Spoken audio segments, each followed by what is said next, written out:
ating pong i-spray ito ng one side. Ito po yung ating nalagay sa puno ng talong. Ito lang po sa kanyang panabi. So ayan, good morning mga ka-farming. Good morning mga ka-MPL farming. Dito tayo ngayon sa ating taniman. Ngayon naman po akin po itong i-sprayin itong mga paragis na ito ng one side para po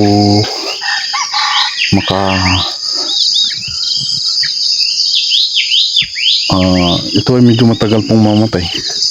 Hindi po tayo ng isang linggo kasi unti-unti po siya, unti-unti po niyang papatayin itong paragis na ito. Sa pag-spray nga pala nitong paragis ay kahit po madamay yung tanim ay hindi po siya mamamatay. Yan, kahit damay po natin yung mga silaring yan, kahit madamay pa po yung mga damo na ganyan, ay hindi po yan mamamatay. Yeah. So ayan, ating pong i-spray ito ng one side.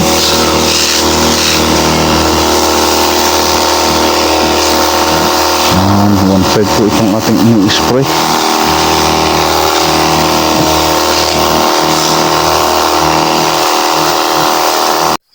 So ayan, natapos ko na din pong mag-spray.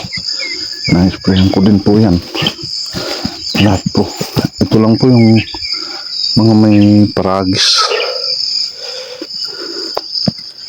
Dito naman banda, wala po naman. Yan o.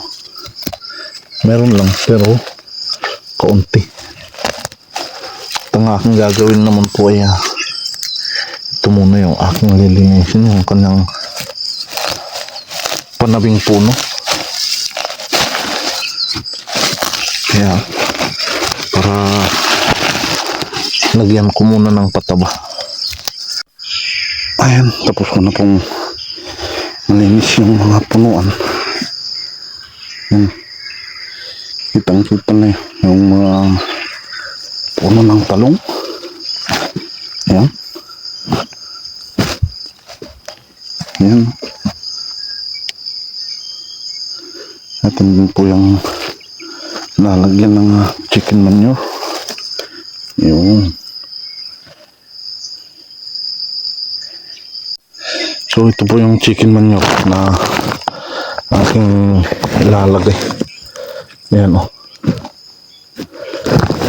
Ito po yung ating nalagay sa puno ng talong. So ito naman po ay stock po natin. Make it 1 year. Yan o. Compose na po ito, malamig na. Papansin mo, ang kanyang sako ay nilulumot na kasi sa doon sa taas. Pero ngayon ay ayan o, gumanda na. Yan.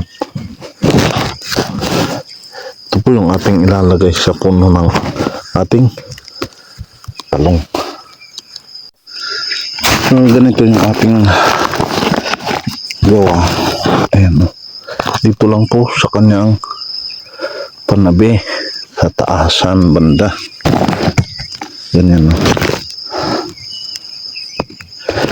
Siyempre yung ugat pag magdilig tayo, pumupunta po siya doon sa ilalim ng kanyang ugat. Yan. Ganun. Dito pag nagdilig tayo, siyempre yung ugat niya pataas, yung iba pababa. Yung maagos sa baba ay sisipsipin din po niya yun ng talong.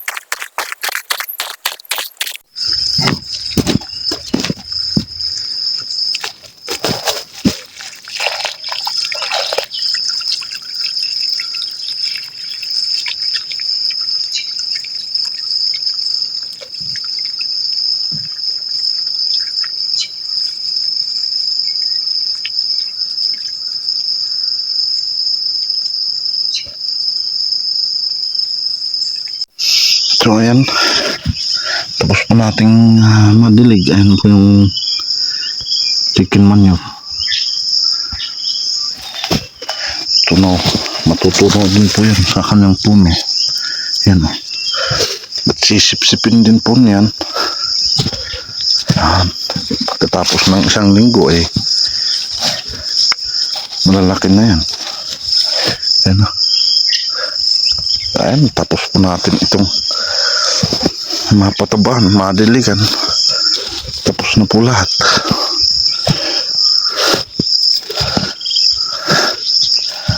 Ayan. Dito mas malalaki kasi dito yung ating pinagtamnan ng celery.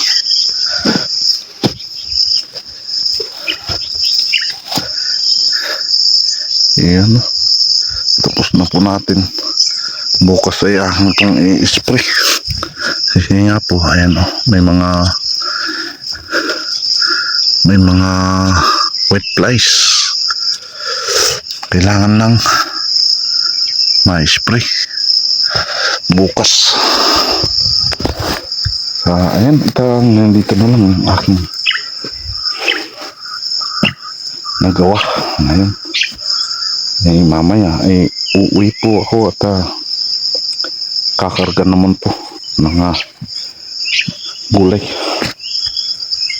So ayan, ingat-ingat palagi and happy farming. Kita-kita ulit tayo sa susunod na video. Yan, maraming salamat, ingat, and God bless. Bye.